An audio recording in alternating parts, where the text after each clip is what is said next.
他那时候存款只剩下几千块了，他已经快要缴不出那个月的房租了。他又开始一直哭，不知道该怎么办。结果他的高我就跟他说：“没问题的，不用担心啦，自然就会有办法解决了。”突然他就接到一通电话。Hello， 大家好，我是 BB。前2集的节目啊，我有介绍巴夏的最高兴奋原则，还有巴夏的5种丰盛的形式。我在研究这几个主题的时候啊，我就看到了一个部落格，里面的内容很精彩哦。部落格的作者啊，用自己的生活来体验这几种丰盛形式。今天就跟大家分享一下它发生的有趣的故事吧。大家听了这些故事之后，应该就知道要怎么把这些原则应用在生活上了。部落格的连结我也会放在下面哦。她好像是一个女生，大概是30岁左右。她说在2019年的时候，她正式离开她的工作。她想要尝试看看，在没有任何收入来源的情况之下，能不能活得下去呢？丰盛的形式有5种啊，有钱、交换、礼物、共识性，还有灵感或是想象力。她一直都觉得钱才是唯一的丰盛形式，她很想体验看看其他各种不同的丰盛形式。他非常喜欢吃他家对面开的一间超阿柜，很传统的市场里面会卖的东西。有一天他就跟他的高我对话，他就跟他的高我说，我觉得我可以吃得到超阿柜是因为我有钱买吧，本大爷有钱，有什么买不到的呢？如果我没钱的话也买不到超阿柜啊，所以钱才是唯一的丰盛形式吧。他的高我就说，你真的觉得钱才是唯一的丰盛形式吗？你实在是太天真了。好，那接下来你就看着吧。过了几天之后啊，他就忘记他们的对话了，他就跑去他家对面的超阿柜要去买，结果老板就说不好意思，今天卖完了，现在已经9点了，通常在9点就会卖完了，你明天早点来吧。他想说既然买不到，好，隔天再去，我隔天8点就去。结果8点到了摊位之后，老板又讲说不好意思，今天刚好没有卖超阿柜，其他的都有哦，要不要买其他的好了。又扑空了。我就直接问老板说，那你到底什么时候会有超阿柜啊？老板就说礼拜5就有了。然后我就礼拜5一大早就去啊，早上8点就去摊位报到。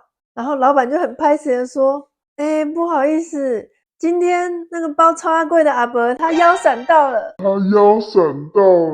所以暂时这一阵子都不会有人包超阿柜了。什么腰闪到？没有超阿柜可以吃了？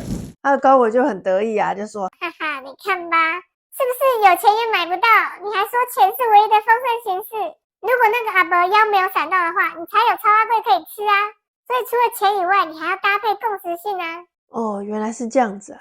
这件事情就让他发现，果然有些东西是钱也买不到的呢。你可以想想看，平常生活中有什么是你钱也买不到的呢？所以钱不是唯一的丰盛形式哦。他平常也很喜欢用缝纫机来自己做一些衣服啊，或者小东西。他原本有一台很破烂的那种缝纫机，可能是500元，有点像玩具的那一种。那他用了一阵子就发现，那种很便宜的缝纫机都没办法缝那种比较厚的布，像是牛仔布那些的，而且很容易就坏掉了。有几次他在用缝纫机的时候，那个针就突然卡住了，他就把那个缝纫机拆开来自己修一修，结果缝纫机就可以用了。但他心里非常想要一台那种很专业的，可能上万元的缝纫机，但是因为他又没有在工作嘛，他就有点自由业这样子的感觉，所以他不想要花这么多钱啊。然后有一阵子他又在那种二手市场看到一台很便宜的缝纫机，大概就1-2千块这样子，是比他原本的玩具缝纫机好一点的，他就把它带回家来用。但用一用之后又还是会坏掉啊，他又再把缝纫机拆开来修一修，又修好了。他就真的变得很会修缝纫机哦。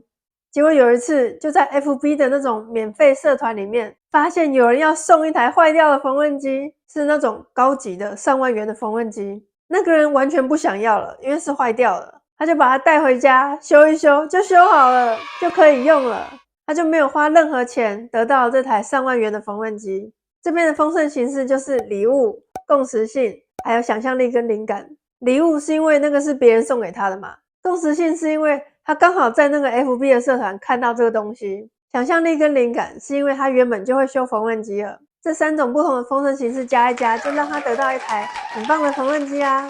那有一次啊，他那时候存款只剩下几千块了，他已经快要缴不出那个月的房租了。他就很难过，一直哭，觉得说丰盛实验好像做到瓶颈了。他想说怎么办？他快交不出房租了。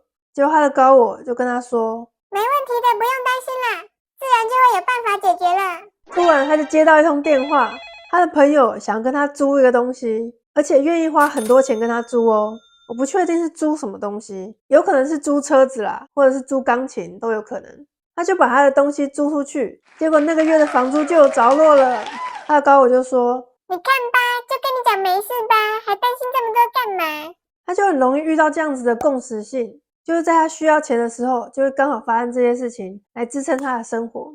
还有一次，他那时候存款又快归零了，他真的又缴不出房租来了，他又开始一直哭，不知道该怎么办，很伤心很难过。他就上网去搜寻巴夏怎么讲，就刚好就看到跟他一模一样的故事，就是有一个人在问巴夏说，他缴不出房租了该怎么办呢？然后巴夏就说啊，你有没有想过可以去找房东跟他谈一谈，可以把自己的处境老老实实的跟房东讲，说不定你们就可以想出什么方法。可是为什么你们地球上的人们都不会这样想呢？你们很缺乏想象力耶。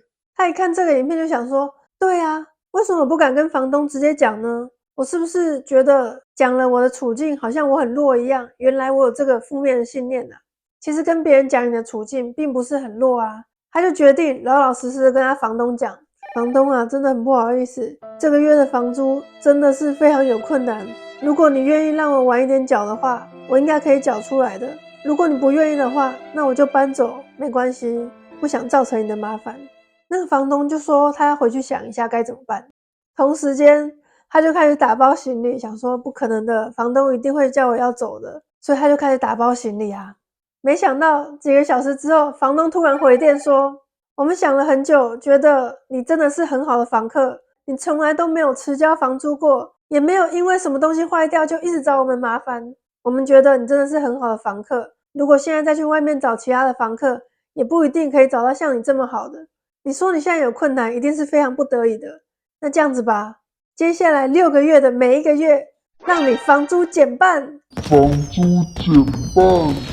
这是我身为房东唯一可以帮忙你的一件事情了。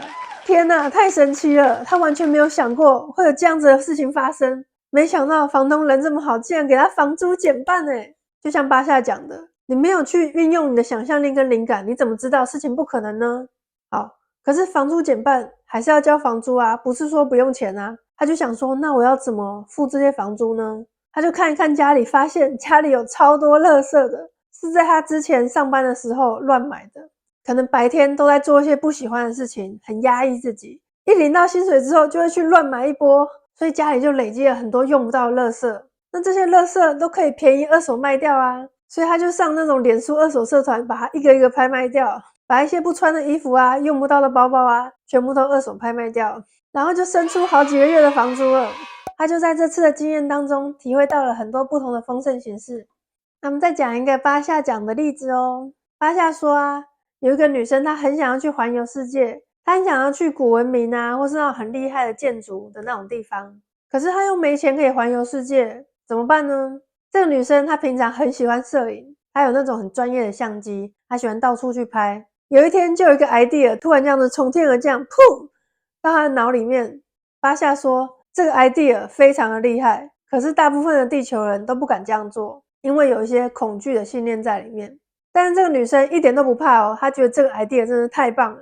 这个 idea 就是呢，她直接打电话到各个不同的航空公司去说，我是专业的摄影师，我拍的照片很厉害，如果你可以让我免费坐你的飞机的话，我就可以到各国景点去拍一些很美丽的照片，让你做成旅游手册啊，或是宣传广告之用。我拍的照片都会全部给你们使用，只要你愿意让我免费坐你们的飞机就可以了。